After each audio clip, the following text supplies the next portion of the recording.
Building number 7 at the World Trade Center was a 47-story building with a steel frame. No airplane crashed into it, nor did the towers fall onto it. However, this building disintegrated on September 11th. This satellite image shows the World Trade Center about a year before the attack. Building 7 is the tall building at the top. Building number 1 is the North Tower. You can distinguish it from the South Tower by its antenna. Buildings 4, 5, and 6 were office buildings. Building 3 was a hotel. The attack on September 11th destroyed all 7 of these buildings, and it damaged surrounding buildings as well. Here is a view from an airplane of the rubble of Building 7. The pile is very small. How did a 47-story steel building crumble into such a tiny pile of rubble? The Bush administration wants us to believe that fire caused it to disintegrate. Fires started in Building 7 at around 9 o'clock in the morning, a few moments after the plane crashed into the South Tower. These fires burned slowly all day. This photo shows the fires at 3 p.m. The fires are not easy to see because they are small, and the air is full of dust and smoke.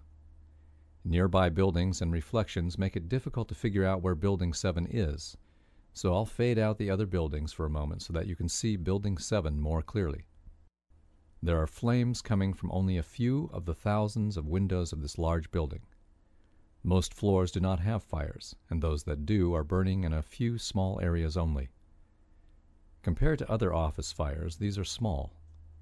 Why didn't the sprinkler system extinguish them?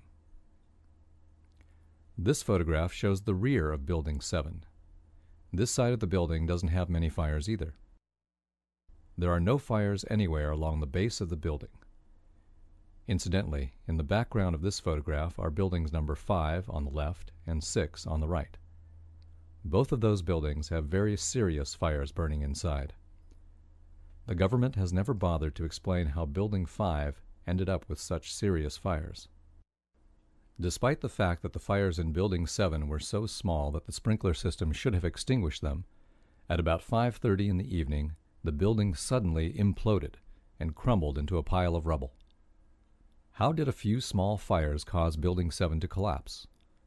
According to Bill Manning, editor-in-chief of Fire Engineering, a magazine for fire departments, fire has never destroyed a steel building. I remember getting a call from the fire department commander telling me that they were not sure they were going to be able to contain the fire. And I said, we've had such terrible loss of life. Maybe the smartest thing to do is pull it.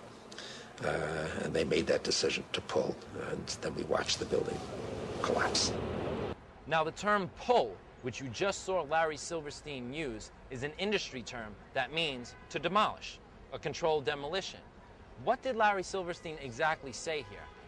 Did he say World Trade Center 7 was a controlled demolition? If so, is it conceivable that through all the melee and hysteria that was going on the morning of September 11th, a demolition crew could have came in and taken down World Trade Center 7 within 7 hours?